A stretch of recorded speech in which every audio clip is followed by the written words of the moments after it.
ದರ್ಶನ್ ಅವ್ರ ಸಿನಿಮಾನ ಏನಾದರೂ ಪ್ರಮೋಷನ್ ಮಾಡಬೇಕಂದ್ರೆ ನನ್ನ ಪ್ರಕಾರ ಪ್ರೊಡ್ಯೂಸರ್ಗೆ ಕಡಿಮೆ ಅಮೌಂಟ್ ಖರ್ಚಾಗುತ್ತೆ, ಅಂದರೆ ಝೀರೋ ಅಮೌಂಟ್ ಖರ್ಚಾಗುತ್ತೆ.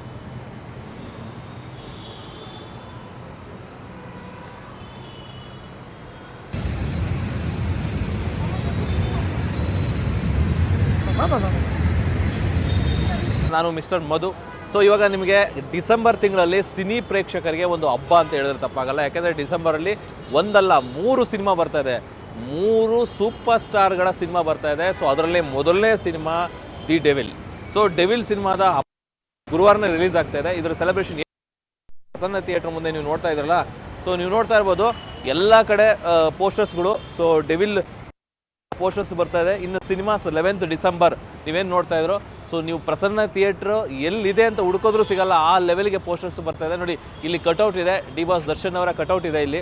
ಸೊ ಅದು ಬಿಟ್ಟರೆ ಇಲ್ಲಿ ಅವರ ಫ್ಯಾನ್ ಒಳಗಡೆ ಬರ್ತಾ ಇದ್ರೆ ನೀವು ನೋಡಿ, ಎಲ್ಲಾದರೂ ಒಂದು ಕಡೆ ಜಾಗ ಏನಾದರೂ ಸಿಕ್ಕರೆ ನೋಡಿ. ಸೊ ಆ ಜಾಗ ಏನಾದ್ರು ಸಿಕ್ಕರೆ ನೋಡಿ, ಅಷ್ಟು ಜಾಗದಲ್ಲಿ ಫಿಲ್ ಮಾಡಿದ್ದಾರೆ. ಮತ್ತು ಇನ್ನೊಂದು ಈಗ ಆಲ್ರೆಡಿ ಪ್ರೆಸೆಂಟ್ ಒಂದು ಸಿನಿಮಾ ನಡೀತಾ ಇದೆ, ಯಾವುದೋ ಹಿಂದಿದ ಯಾವುದೋ ಸಿನಿಮಾ ನಡೀತಾ ಇದೆ. ಬಟ್ ಆ ಯಾವ ಪೋಸ್ಟರ್ ಇಲ್ಲ, ಅಂದರೆ ಆ ಲೆವೆಲ್ಗೆ ಪೋಸ್ಟರಲ್ಲಿ ಇದು ಮಾಡ್ತಾ ಇದೆ. ಬಟ್ ಇವತ್ತು ಇನ್ನೂ 2 ದಿನ ಬಾಕಿ ಇದೆ. ಸೊ ಅಂದರೆ 2 ದಿನ ಮುಂಚೆನೇ ಈ ಲೆವೆಲಿಗೆ ಕಟೌಟ್ ಆಗಿದೆ ಅಂತಂದರೆ ನಿಮಗೆ ಗುರುವಾರ ಏನು ಫ್ಯಾನ್ ಶೋ ಇರುತ್ತೋ, ಸೊ ಅವತ್ತು ಈ ಜಾಗದಲ್ಲಿ ಆಲ್ಮೋಸ್ಟು ನಾನಲ್ಲ, ನೀವು ಯಾರೂ ನಿಲ್ಲಕ್ಕೆ ಸಾಧ್ಯನೇ ಇಲ್ಲ. ನಾನಲ್ಲ, ಇಲ್ಲಿ ಯಾರೂ ನಿಂತ್ಕೊಳ್ಳೋಕ್ಕೆ ಆಗಲ್ಲ. ಯಾಕೆಂದರೆ ಇದೇ ಥಿಯೇಟ್ರಲ್ಲಿ ಹಳೆಯ ಸಿನಿಮಾಗಳು ರಿಲೀಸ್ ಆಗಿದ್ದು, ನವಗ್ರಹ ಆಗಿರ್ಬೋದು, ಕರಿಯ ಆಗಿರ್ಬೋದು. ಸೊ ಈ ಥರ ಹಳೆಯ ಸಿನಿಮಾಗಳು ರಿಲೀಸ್ ಆಗಿದ್ದು, ಆ ಸಿನಿಮಾಗಳ ಮೊದಲನೇ ದಿನ ಸಹ ಇಷ್ಟು ಜಾಗದಲ್ಲಿ ಅಭಿಮಾನಿ ಬಳಗ ಸೇರಿದ್ರು. ಅಂದರೆ ಇಲ್ಲಿ ನಿಂತ್ಕೊಳ್ಳೋಕ್ಕೂ ಆರಾಮಾಗಿ ಓಡಾಡೋಕ್ಕೂ ಜಾಗ ಇರಲಿಲ್ಲ. ಆ ಲೆವೆಲ್ ಅವ್ರನ್ನ ಸ್ಟಾರ್ನ ಇದರಲ್ಲಿ ಸಿನಿಮಾದಲ್ಲಿ ತೆರೆ ಮೇಲೆ ನೋಡಲಿಕ್ಕೆ ಬರ್ತಾಯಿದ್ರು. ಅಂದರೆ ಇದು ಹೊಸ ಸಿನಿಮಾ, ಕತೆ ಗೊತ್ತಿಲ್ಲ ಅಂಥ ಸಿನಿಮಾನ ಅಭಿಮಾನಿಗಳಲ್ಲಿ ಮತ್ತು ಕೆಲವರು ಬೇರೆಯವರು ಸಹ ಆ ಥರ ಮಾಡ್ಬೋದು. ಇಲ್ಲಿ ಬಂದಂತಹ ಇದರಲ್ಲಿ ಯಾವುದೇ ರೀತಿ ಅಹಿತಕರ ಘಟನೆಗಳು ನಡೆದ ರೀತಿ ತುಂಬ ಚೆನ್ನಾಗಿ ಜಾತ್ರೆ, ಒಂದು ದೇವರ ಜಾತ್ರೆ ಹೇಗೆ ನಡೆಯಿತು ಆಗ ನಡೆಸಿ ನಿಮ್ಮ ನೆಚ್ಚಿನ ಹೀರೋನ ಮೆರೆಸಿ, ಆದರೆ ಯಾವುದೇ ರೀತಿ ಅಹಿತಕರ ಘಟನೆಗಳು ಆಗದ ರೀತಿ ಈ ಜಾತ್ರೆ ಇದು ಮಾಡಿ ಮತ್ತು ಹಬ್ಬವನ್ನು ಆಚರಿಸಿ ಅವರು ಅಭಿಮಾನಿಗಳು ಇದ್ದರೆ ನೆಮ್ಮದಿಯಾಗಿರಬೇಕು, ಅಚ್ಚೆ ಆಗಿರ್ತೀವಿ ನಿಮ್ಮ ಮನಸ್ಸಲ್ಲಿ ಅಂತ ಆ ಥರ ಎಲ್ಲ ಇದೆ. ಸೊ ಬನ್ನಿ, ಇದು ಈಗ ಏನು ಇದೆಲ್ಲ ನೋಡ್ತಾ ಇದ್ದು ಪಾರ್ಕಿಂಗು ಜಾಗ, ಇಲ್ಲೆಲ್ಲ 2 ವೀಲರ್ ಪಾರ್ಕಿಂಗು.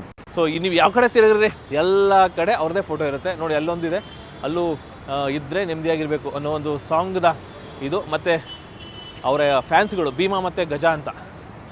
ಸೊ ಬನ್ನಿ ಮಾತಾಡ್ಸೋಣ, ಎಲ್ಲರೂ ಮಾತಾಡ್ಸೋಣ, ಏನೋ ಹೇಳ್ತಾರೆ ಎಲ್ಲ. ಯಾಕೆಂದರೆ ಎಲ್ಲ ಫುಲ್ ಬ್ಯುಸಿಯಾಗಿದ್ದಾರೆ, ಎಲ್ಲ ಕಟೌಟ್ನ ರೆಡಿ ಮಾಡೋದ್ರಲ್ಲಿ ಬ್ಯುಸಿಯಾಗಿದ್ದಾರೆ. ಸೊ ಇದು ನೋಡಿ ಸುಮಾರು ಎಷ್ಟು ಎತ್ತರ ಕಟ್ಟಡ ಇದೆ, ಆಲ್ಮೋಸ್ಟ್ ಥಿಯೇಟ್ರುಗಿಂತ ಹೈಟ್ ಇದೆ ಕಟೌಟ್ ಇದು.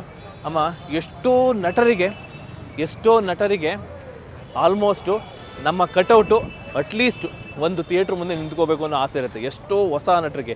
ಆದರೆ ಇವ್ರಿಗೆ ಆ ಆಸೆ ಯಾವತ್ತೂ ತೀರೋಗ್ಬಿಟ್ಟಿದೆ, ಅಂದರೆ ಯಾವತ್ತೋ ಆಸೆ ತೀರೋಗಿದೆ. ಅಂದರೆ ನೀವು ಯಾವುದೋ ಒಂದು ಸಿನಿಮಾ ಅಲ್ಲ, ಮೇಯ್ನ್ ಥಿಯೇಟ್ರ್ ಅಲ್ಲ, ಎಷ್ಟೋ ನಟರುಗಳು ಮೇಯ್ನ್ ಥಿಯೇಟ್ರಲ್ಲಿ ನನ್ನ ಕಟೌಟ್ ನಿಂತ್ಕೋಬೇಕು ಅನ್ನೋ ಆಸೆ ಇರುತ್ತೆ. ಆದರೆ ಇವರಿಗೆ ಮೇಯ್ನ್ ಥಿಯೇಟ್ರ್ ಅಲ್ಲ, ಪ್ರತಿ ಥಿಯೇಟ್ರಲ್ಲೂ ಕಟೌಟ್ ನಿಲ್ಲುತ್ತೆ. ಸೊ ನೋಡಿ ಎಷ್ಟು ಇದೆ, 50 ಅಡಿಯ ಕಟೌಟ್ ಅಂತೆ. ಮೋಸ್ಟ್ಲಿ 50 ಅಡಿ ಇರ್ಬೋದು, ನನಗೆ ಎಕ್ಸಾಕ್ಟ್ ಗೊತ್ತಿಲ್ಲ, ಅವ್ರನ್ನೇ ಕೇಳಿದ್ರೆ ಗೊತ್ತಾಗೋದು. ಬಟ್ ಆಲ್ಮೋಸ್ಟ್ 50 ಅಡಿ ಕಟೌಟ್ ಇದೆ ಅಂತ ಅನಿಸುತ್ತೆ.